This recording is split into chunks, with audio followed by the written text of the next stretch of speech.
No lote da minha avó tinham 3 casas. Morava eu e minha mãe, na de trás morava minha tia, meu tio e minha avó, e na lateral morava minha Dinda e o meu tio. Todos ali da família de parte de pai éramos muito unidos, felizes. Meu pai, ele sempre foi um cara muito legal. Ele trabalhava e ele era muito apaixonado pela minha mãe. Só que quando eu tinha 6 anos, a bomba estourou. E descobriram que a minha mãe estava traindo meu pai com um vizinho 2 casas depois da nossa. Foi aquele bafafá. A minha família de parte paterna não queria de jeito nenhum a minha mãe ali, queriam que ela fosse embora, foi inaceitável, né? Mas o meu pai, ele não queria que a minha mãe fosse embora, porque sabia que não tinha pra onde ela ir e não queria colocá-la na rua. Então, ele disse que mesmo que eles não fossem continuar juntos, que ela poderia continuar morando lá na casa junto com a gente, que seria melhor. O meu pai, ele sempre foi um cara assim, pra mim, incrível. Eu não sei falar como ele era como parceiro, talvez minha mãe falasse melhor, mas como pai, eu nunca tive nada que reclamar. A minha mãe, ela continuou se relacionando com outros homens, mesmo morando na nossa casa. Até que ela engravidou da minha irmãzinha de um cara que, sinceramente, eles não assumiram nada. Ela só teve essa minha irmãzinha, o que foi um choque para todo mundo da família, porque eles não queriam aceitar a minha mãe grávida de outro cara morando na casa do meu pai. Bem confuso, né? Mas ela continuou. Até que ela realmente conheceu um cara e decidiu que nós iríamos morar com esse cara. Então, a gente estava saindo da casa do meu pai para a casa do atual dela. Quando nós chegamos na casa do meu padrasto, a família dele não gostava nem de mim nem da minha irmã. Eles falavam de forma rude, bastante grosseira. Era nítido que eles não gostavam da gente. E isso era muito ruim, porque eu saí de um ambiente onde eu tinha afeto. E a minha mãe, ela também mostrava outro lado. Era como se ela fosse cúmplice deles, sabe? Até que a minha mãe engravidou desse homem, desse meu padrasto. E ela decidiu que iria mandar as filhas, cada uma para o seu pai. Então eu fui morar com meu pai e a minha irmã foi morar com o pai dela. O que para mim foi sensacional, porque o meu pai era incrível e eu amava morar com meu pai. Então para mim tava ótimo. E foi invertido. O que nós íamos para casa dos nossos pais no final de semana, agora nós morávamos com nossos pais e íamos para casa dela ao final de semana. E assim eu via a minha irmã e via ela também. Esse meu lado morando na casa do meu pai foi incrível, porque eu tinha um primo mais velho que ele era como um irmão pra mim e a gente se divertia muito. Ele era um ano mais velho e era como se fosse um irmão. Até que o meu pai descobriu que estava com um tumor na cabeça. E quando ele descobriu esse tumor na cabeça, foi um choque para todo mundo da família paterna, porque tudo ia mudar. Meu pai já não ia conseguir mais estar na mesma rotina e os ganhos dele poderiam ser alterados, era um processo e ele já não podia cuidar de mim e decidiram que era melhor eu voltar a morar com a minha mãe.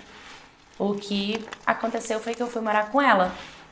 E eu já não frequentava mais a casa do meu pai aos finais de semana, porque os horários dele mudou, ele tinha quimioterapia, ele tinha médico, às vezes ele estava debilitado, não tinha como buscar, e foi um processo muito doloroso. Nessa época, a irmã da minha mãe decidiu ir morar na nossa cidade. Ela foi com o marido e os 2 filhos dela, que eram mais novos do que eu. E aí eles alugaram uma casa assim, quase que de frente que pra minha mãe, sabe? Eles mudaram para bem pertinho. Minha mãe arrumou um emprego e minha mãe saía para trabalhar todo dia cedo e meu padrasto trabalhava à noite. Então, quando ela saía, ela deixava o meu irmãozinho com a cunhada dela, né, que é a irmã do padrasto, e eu ficava com a irmã dela. E eu lembro que ela ia sair para trabalhar bem cedo e ela tinha que acordar a gente cedo, então eu ia para casa dessa minha tia cedo e depois pela tarde eu voltava, eu ia para a escola e depois eu voltava para casa dessa minha tia. E depois eu ia para casa da minha mãe, porque eu tinha que lavar vasilha, tinha que fazer janta, tinha que lavar roupa. Eu vivia como uma adulta já. E por isso que eu amava a casa do meu pai, porque na casa do meu pai eu voltava a ser criança, mas com a minha mãe eu tinha que ser adulta. E nesse período a minha mãe se mostrou muito agressiva, ela era extremamente impaciente, qualquer coisa era motivo dela descer o tapa, dela bater, dela brigar, dela ofender, e ela ofendia e as palavras dela machucavam e era muito ruim. E junto a isso, eu comecei a perceber que o marido da irmã da minha mãe, o meu tio, ele começou a me acariciar. Eu chegava de manhã cedo, minha tia ainda estava dormindo com as crianças, ele acordava, E ele ia até a sala e ele começou a deitar comigo, ele começou a roçar em mim. Quando eu tava tomando banho, ele inventava desculpa pra ir, como se ele quisesse me secar, como se ele quisesse fazer coisas. Eu sabia que aquilo estava errado. E eu sofri muito durante esse período. E isso aconteceu até praticamente os meus 11 anos de idade. Foram 5 anos sendo assediada por ele. E muitas das vezes, quando eu questionava ele, eu falava que estava errado para ele não fazer isso, ele falava que isso era amor de tio e sobrinha, e que ele estava me dando afeto, que eu deveria agradecer, e que também, se eu contasse para alguém, eu ia sair como mentirosa, porque a minha mãe não acreditava em mim, o meu pai estava doente, então era melhor eu ficar calada.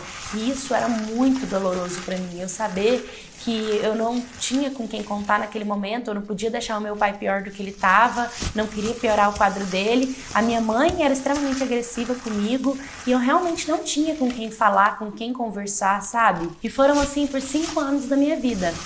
E eu quase não vi o meu pai, quase não falava com ele, até que o meu pai ficou internado. E o quadro dele foi piorando muito. E assim, a minha avó paterna tem uma irmã, que eu vou chamar ela de Maria. A Maria, irmã da minha avó, mãe do meu pai, tem uma filha, que eu vou chamar ela de Ana. E aí a Ana decidiu visitar o meu pai. Ela ligou pra minha tia, me buscou na casa da minha tia e me levou pra visitar o meu pai. E eu nunca vou me esquecer do dia em que eu vi o meu pai no hospital, porque realmente ele estava muito diferente. E eu lembro dele me olhar e falou pra mim que eu era uma das pessoas mais incríveis do mundo e que eu seria muito feliz e que ele me amava muito. E foi tão bom ter visto meu pai. Pena que eu vi ele naquela situação, sabe? Mas foi tão uma alegria pro meu coração. Eu queria tanto que ele soubesse tudo que eu tava passando, mas eu não podia contar pra ele. E eu voltei pra casa. Nunca vou me esquecer do dia em que eu fui acordada. E pra mim isso foi muita crueldade, que a minha mãe me acordou, ela me acordou rindo. E falou, seu pai morreu, viu? Hahaha. Tipo, por que aquilo, sabe? E eu fiquei mega abalada e eu queria muito ir no velório. E a minha mãe não deixou eu ir no velório porque eu tinha que ficar cuidando do meu irmãozinho pra ela sair. E eu não fui no velório do meu pai. Isso é uma das coisas que mais mexem comigo, porque foi muita maldade não ter permitido eu fazer parte desse momento, sabe? Era o meu pai. Então é uma coisa que me dói muito ainda. E nessa época eu fiquei muito revoltada com toda essa situação. Eu fiquei com muita raiva de tudo que estava acontecendo, porque eu perdi a única pessoa que me dava amor, afeto, carinho, que acreditava no meu potencial, que gostava de mim de verdade. Era um inferno na casa do meu padrasto, a minha mãe extremamente agressiva, o meu tio me assediava, eu não tinha paz, sabe? E no dia que eu fui pra casa da minha avó, eu cheguei lá e tudo tinha mudado. A minha Dinda já não morava mais na casa junto com o meu tio. A minha tia que morava com a minha avó também não morava lá. Minha avó estava morando sozinha. E o meu pai, que morava na casa do lado, tinha morrido. Então estava tudo diferente, mas as minhas tias estavam lá. E eu não consegui suportar. E eu desabafei e eu falei tudo que estava acontecendo, todas as agressões, e eu comecei a mostrar os hematomas do meu tio, dos assédios, né, os apertos que ele me dava, e contei tudo que estava acontecendo. E foi um choque. Minha tia me pegou, me levou na delegacia, fez um corpo de delito e pegou uma medida protetiva contra o meu tio. Só que a minha mãe disse que eu era mentirosa, que eu estava inventando tudo aquilo, que meu tio nunca faria isso comigo, e ela não acreditou em mim. O que eu fiquei muito chateada, mas a minha mãe me agredia pra caramba, ela nunca me ouviu, ela nunca ouviu ninguém, então é claro que ela não ia acreditar em mim. E ali, a minha avó decidiu pedir a minha guarda. Minha mãe foi e deu. Minha mãe deu assim, falou, pode ficar por mim. E eu comecei a morar com a minha avó. Porque a minha avó, ela tava num período também totalmente decadente, onde ela bebia pra caramba, só sabia fumar e beber. E eu comecei a praticamente ter que fazer tudo que eu fazia na casa do meu padrasto, na casa da minha avó. Então eu tinha que lavar, que passar, que cozinhar, que jogar o lixo fora, que arrumar a casa. E eu vivia assim. A minha avó instalou o Family, um aplicativo de família no meu telefone, ela vigiava com quem que eu conversava. E até que teve um dia que ela leu uma conversa minha com o menino, cara, era falando sobre a pandemia, sabe? Não tinha nada na conversa, a gente era amigo. E ela deu um tapa na minha cara tão forte, e eu falei pra ela não fazer isso, e ela me agrediu, e ela me bateu pra caramba. Foi uma surra que eu levei. Eu levei uma surra da minha avó esse dia, por nada, assim, sabe? E eu comecei a viver de uma forma extremamente infeliz, porque eu não tinha liberdade de nada, e eu não era feliz com a minha mãe. Eu não era feliz com a minha tia, eu não era feliz com a minha avó. E o pior de tudo foi o dia em que a minha avó falou assim pra mim: ainda bem que o seu pai morreu, porque senão era você que ia matar ele de desgosto. E ela sabe a conexão que eu tinha com meu pai, sabe? Ela ter usado meu pai pra me ferir foi muito golpe baixo. E eu achei muito mal da parte dela, ela ter usado essas palavras, sabendo quanto que me doía falar do meu pai. Meu pai era a coisa mais importante, ele era a única pessoa que realmente me dava alguma coisa. Aí, vocês lembram que eu contei pra vocês da irmã da minha avó, da Maria, e a filha dela, a Ana? Então, a Ana, na época que estourou a pandemia, ela começou a vender marmitex. E aí, como eu já estava ficando moça e eu já fazia coisas em casa, ela ofereceu eu ajudar ela a entregar as marmitex, porque eu poderia tirar uma renda desse dinheiro, né? E eu comecei a ajudar ela. E assim, eu gostava muito, porque ela sempre foi uma grande mãe pra mim, sabe? Ela conversava comigo, ela me explicava as coisas da vida, então ela me fazia muito bem. Aí eu fui pra casa da irmã da minha avó pra ajudar eles a fazerem a marmitex. Eu tava lá fazendo a marmitex e eu não vi a hora passando, porque a gente ficou a madrugada inteira, porque a gente fez mais do que o normal. Até que esse dia eu contei pra Ana e pra Maria que a minha avó tava me agredindo, que ela me insultava, que ela tinha batido na minha cara, que ela tinha falado sobre meu pai. Eu meio que desabafei com elas.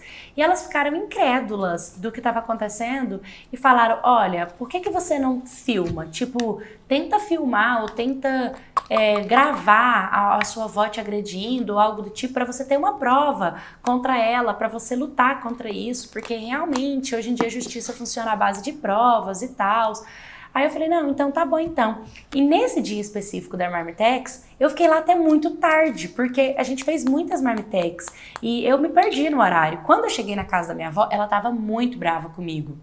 E ela começou a brigar comigo, falando que eu tinha deixado de fazer os serviços domésticos da nossa casa para poder ficar fazendo marmitex. Só que era um trabalho e eu tava lidando como um trabalho. Nesse dia, ela deu um tapa na minha cara e ela começou a me xingar de todos os nomes. Só que aí eu comecei a gravar áudio no WhatsApp. Eu comecei a gravar áudio de como ela me tratava, do que ela me falava, de como ela falava comigo. E eu mandei todos para a irmã dela. E assim, foi um choque, porque eu mandei, aí a irmã dela já começou a ligar pra ela falando que não era pra ela me bater, que não era pra ela encostar uma mão em mim, que o que ela tava fazendo era errado. E aí a outra filha da irmã da minha avó pegou um pedaço de pau e começou a falar que ia lá na minha avó, bater na minha avó. O menino virou uma bagunça, aí acaba que a Ana me pegou e me levou na delegacia mais uma vez. Aí ela foi na delegacia pegar uma medida protetiva contra a minha avó, que minha avó não podia fazer nada comigo, ela não podia me agredir mais, senão ela seria presa. Eu já não era mais uma criança, né? Eu já tava ali na minha adolescência, então assim, eu entendi o que estava acontecendo. E acabou que eu não pude continuar morando mais com a minha avó. E ela sempre me ameaçava de, tipo, me levar pra adoção, ia chamar o conselho tutelar pra mim, porque ninguém ia me querer, ia ter que ir pra uma adoção. E nesse dia que ela me bateu da Marmitex, eu falei pra ela: chama, eu já tava cansada dela ameaçar, entendeu? E ela falou que ia chamar mesmo. Então, como eu fiquei meio que sem muito pra onde ir, a Ana, como eu já tava na adolescência, ofereceu com que eu fosse morar com ela.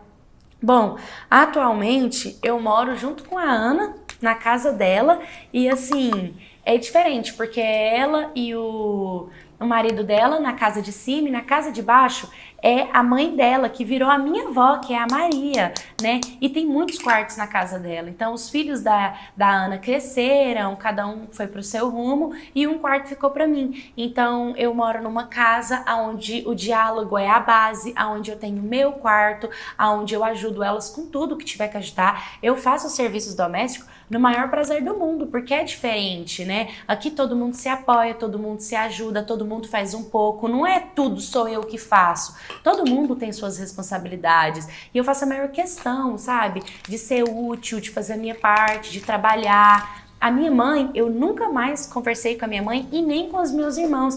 Eu espero os meus irmãos crescerem para eles começarem a ter um pouco mais de autonomia e liberdade, para eles poder sair de casa, escolherem, para a gente poder se reencontrar, para a gente poder sair sem depender dos adultos. A gente como adulto. A minha tia, mais o marido dela, eu nunca mais vi. Eu nunca mais tive notícia, graças a Deus. E a minha avó também. Eu não sei muita coisa dela, de vez em quando tem uma informação aqui, uma informação ali, mas eu não tenho muito contato, nem convívio, sabe? Graças a Deus, hoje eu tenho uma casa para chamar de lar, eu tenho uma senhora para chamar de vó e eu tenho a filha dessa senhora para chamar de mãe, porque eles são a minha família, é quem, digamos, me adotou, quem cuida de mim, e eu espero dar muito orgulho para eles, ter o meu próprio trabalho, ter a minha liberdade, ter a minha casa, ter a minha família e ser totalmente diferente da família disfuncional que eu vim. Oi, My Cats, tudo bem com vocês? Infelizmente, essa história é regada de traumas, de problemas de agressão física, verbal, psicológica, perdas, humilhações. E é muito triste quando a gente encontra uma pessoa que sai dessa realidade, mas eu sempre digo, não é de onde você sai, é para onde você vai. De onde você vem fala mais sobre os outros do que sobre você. É a sua bagagem, é o que as pessoas te deram e te fizeram sem que fosse da sua escolha. Quando você começa a ter liberdade de escolha, você pode escolher o caminho a seguir. E eu acho legal o fato dela estar sendo resiliente, dela estar com pessoas que cuidam dela estar valorizando isso, dela não ter ido para as drogas, não ter se envolvido num relacionamento onde ela poderia estar casada, sendo traída, não ter estudado e estar com o filho nas costas, né, que a maioria das vítimas acabam indo para esse lado, e ela está lutando pela vida dela, pela liberdade dela, pela construção de um futuro melhor. E por isso que eu trouxe essa história, para vocês não desistirem, para vocês acreditarem que tudo passa, tudo é fase, e uma hora as coisas boas vão chegar. Basta continuar acreditando que é isso que você merece. Você continuar insistindo em ser bom, que pessoas boas vão chegar até você e você vai conseguir ser feliz. Me manda sua história no historiascanaldiodepaulão@gmail.com. Curta, comenta, compartilha, se inscreva. Um beijo e até o próximo vídeo.